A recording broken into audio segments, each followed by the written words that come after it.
ഈ വിഷയത്തിൽ നമ്മോട് സംസാരിക്കുന്നതിനായി അന്താരാഷ്ട്ര നിരീക്ഷകനായ ഡോക്ടർ മോഹൻ വർഗീസ് ചേരുന്നു. നമസ്കാരം സർ. നമസ്കാരം.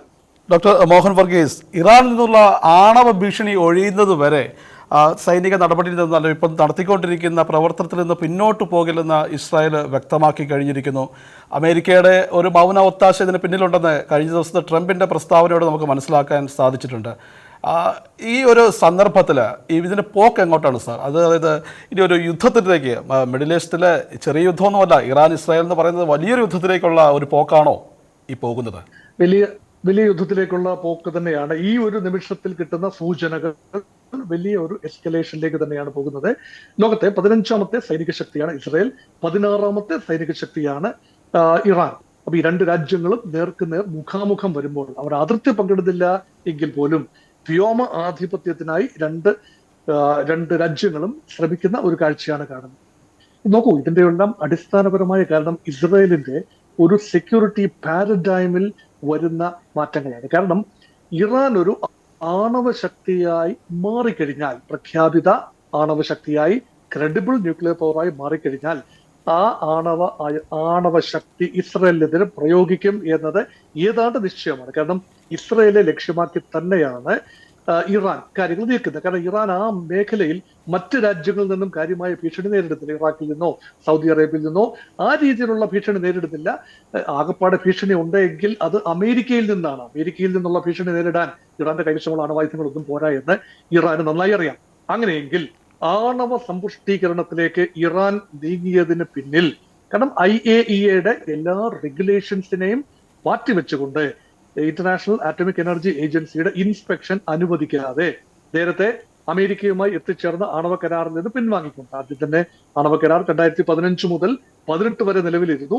അത് ട്രംപ് ഏകപക്ഷീയമായി അതിൽ നിന്ന് പിന്മാറി. പക്ഷെ ഇറാൻ 2020 ആയപ്പോൾ ആണവ കരാറിൽ നിന്നും പിന്മാറി. അതിനർത്ഥം ഇറാൻ എന്ന NPTയിൽ സിഗ്നറ്ററിയായ രാജ്യം, നോൺ പ്രോളിഫറേഷൻ ട്രീറ്റിയാണ്, അതിൽ സിഗ്നറ്ററിയായ രാജ്യം അതിന്റെ പ്രോട്ടോകോളുകൾ ഒന്നും തന്നെ പാലിക്കാതെ ആണവ സമ്പുഷ്ടീകരണത്തിലേക്ക് നീങ്ങി. ആണവായുധങ്ങൾ ഉണ്ടാക്കാനാണ് 90% എൻറിച്ച്മെന്റ് ആവശ്യമുള്ളത്. അതിനാവശ്യമായ പുതിയ സെൻട്രിഫ്യൂഗുകൾ അവരിപ്പോൾ ഡെവലപ്പ് ചെയ്ത് വരികയാണ്. അവരത് ഇൻസ്റ്റാൾ ചെയ്യും എന്ന രീതിയിൽ ഇറാന്റെ ഉന്നത നേതൃത്വം കഴിഞ്ഞ ദിവസം പ്രസ്താവനയിൽ പറയുകയും ചെയ്തു. കാരണം പഴയ സെൻട്രിഫ്യൂജുകൾ മാറ്റിയതിനു ശേഷം ഏറ്റവും ആധുനികമായ സെൻട്രിഫ്യൂജുകൾ ഘടിപ്പിക്കാനുള്ള ശ്രമത്തിലാണ് ഇറാൻ. അങ്ങനെയെങ്കിൽ ഇപ്പോൾ അന്ന് ആണവ ചർച്ച നടന്ന സമയത്ത് ഇറാൻ അനുവദിച്ചിരുന്ന ഒരു പരിധി എന്ന് പറയുന്നത് 3.7% സമ്പുഷ്ടീകരണമാണ്.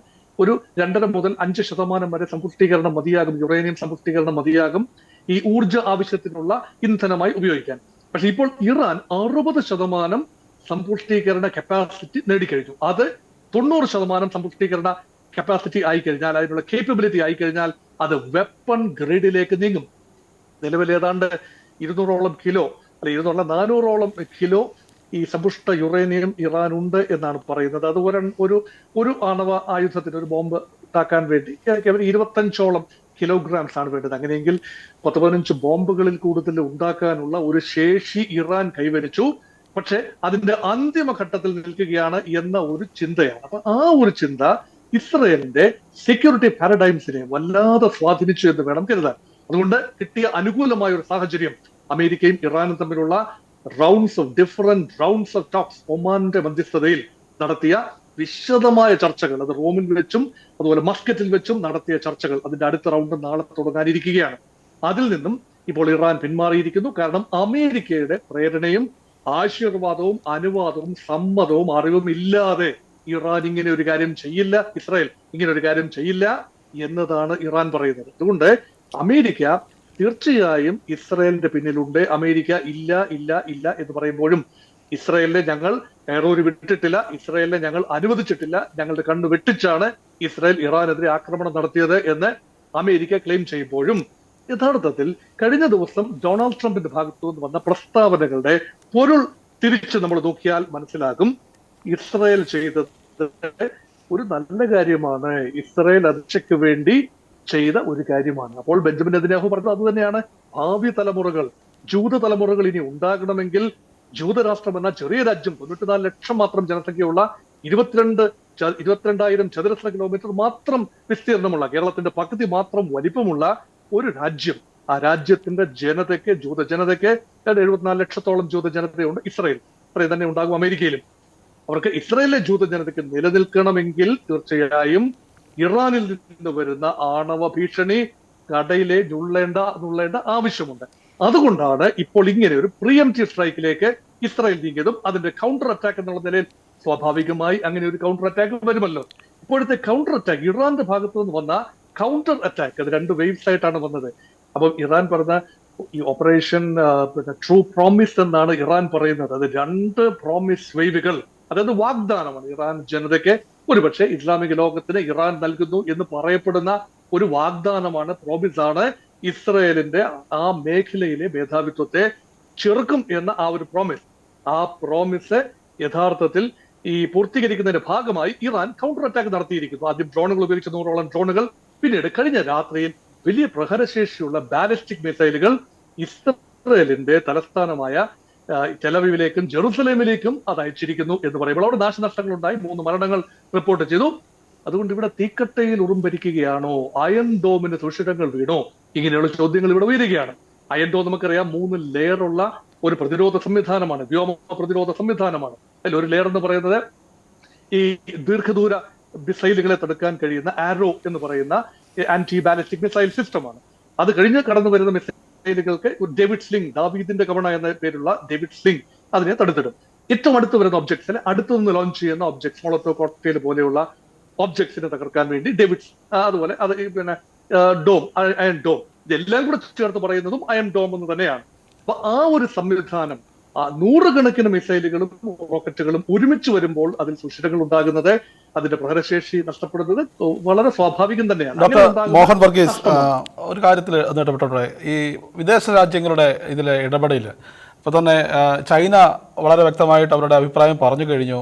ഇന്ത്യയായിട്ട് ബെഞ്ചമിൻ നെതന്യാഹു സംസാരിച്ചു, നരേന്ദ്രമോദിയായിട്ട് സംസാരിച്ചു എന്ന് പറയുന്നു. ഇതിൽ റഷ്യയുടെ നിലപാട് എന്തായിരിക്കും? ഒരു ഭാഗത്ത് അമേരിക്ക ശക്തമായിട്ട് ഇസ്രായേലിൻ്റെ പുറകെ നിൽക്കുന്ന ഈ ഘട്ടത്തിൽ റഷ്യയുടെ നിലപാട് വളരെ സുപ്രധാനമാകില്ലേ? 3 രാജ്യങ്ങളുടെ കാര്യമാണ് ഇവിടെ പറഞ്ഞത്. റഷ്യ, ഇന്ത്യ, ചൈന, ഈ 3 രാജ്യങ്ങൾ. അവിടെ റഷ്യയുടെ നിലപാട് നിർണായകം ആകേണ്ടതാണ് സാധാരണഗതിയിൽ. കാരണം റഷ്യക്ക് ഒരു അത്യാവശ്യ ഘട്ടത്തിൽ ഡ്രോണുകളും മിസൈലുകളും ഒക്കെ നൽകി സഹായിച്ചത് ഇറാനാണ്. ഉക്രൈനുമായുള്ള യുദ്ധത്തിൽ ഉപയോഗിക്കാൻ വേണ്ട ആഴ്സനൽ റഷ്യക്ക് ഷോട്ട് വന്നപ്പോൾ അത് നൽകി സഹായിച്ചത് ഇറാനാണ് എന്നോർക്കണം. ഇറാന് വലിയ രീതിയിലുള്ള ഷാഹിദ് മിസൈലുകളുടെ ഉൾപ്പെടെയുള്ള വലിയ ശേഖരമുണ്ട്.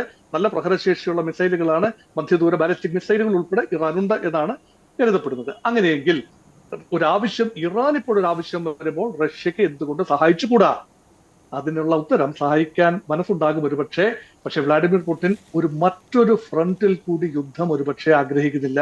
ഉക്രൈൻ വിഷയത്തിൽ കാര്യങ്ങൾ ഇങ്ങനെ ഒരു സന്നിഗ്ധ ഘട്ടത്തിലെത്തി നിൽക്കുമ്പോൾ മറ്റൊരു യുദ്ധമുന്നണി കൂടി തുറക്കാൻ ഒരുപക്ഷെ പുടിന്റെ റഷ്യ തയ്യാറാവില്ല എന്നാണ് എന്റെ നിഗമനം.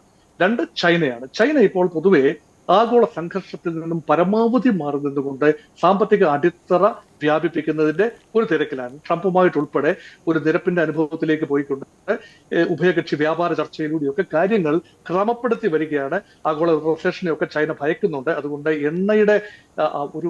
എണ്ണ ഉൽപാദക രാജ്യമല്ല ചൈന എന്നോർക്കണം. വലിയ രീതിയിലുള്ള ഹൈഡ്രോ കാർബൺ റഷ്യയിൽ നിന്നും ഇറാനിൽ നിന്നും ഒക്കെ ചൈന വാങ്ങുന്നുമുണ്ട്.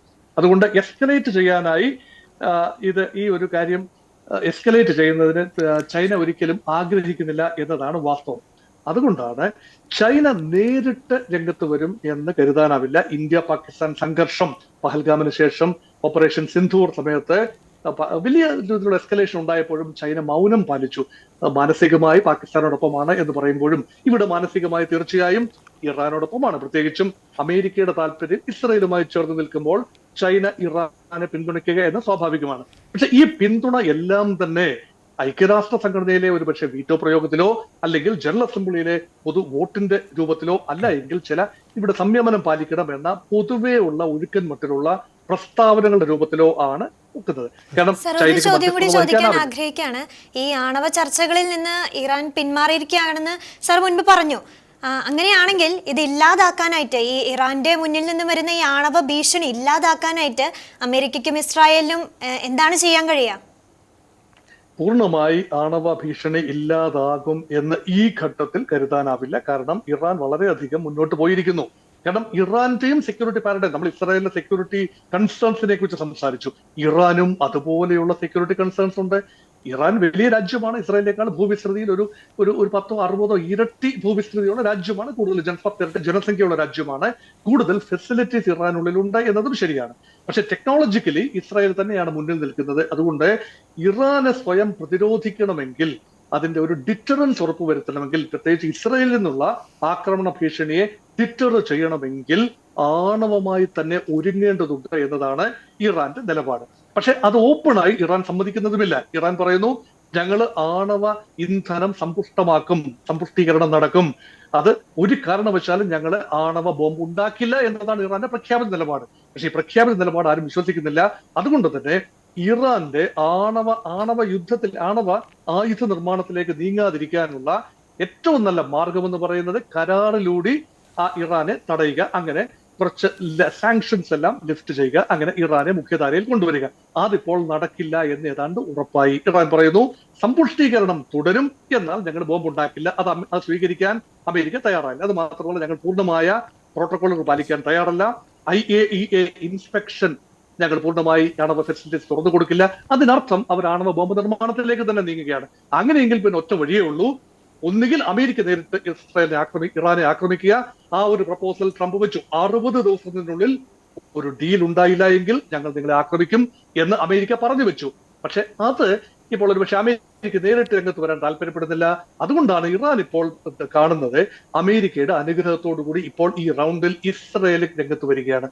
ഇറാന്റെ ന്യൂക്ലിയർ ഫെസിലിറ്റീസ് മുഴുവൻ, ഏതാണ്ട് നഥാൻസിൽ ഉൾപ്പെടെയുള്ള അണ്ടർഗ്രൗണ്ട് ബങ്കേഴ്സിലെ ഫെസിലിറ്റീസ് പൂർണ്ണമായും നഷ്ടപ്പെടുത്തുകയാണെങ്കിൽ ഇറാൻ ഒരു 10 വർഷത്തേക്കെങ്കിലും പുറകോട്ട് പോകും. അവർക്ക് ഇനി ഒരു 10 വർഷം കൂടെ വെയിറ്റ് ചെയ്തെങ്കിൽ മാത്രമേ ഈ ഗ്രേഡിലേക്ക് സമ്പുഷ്ടീകരണം സാധിക്കൂ.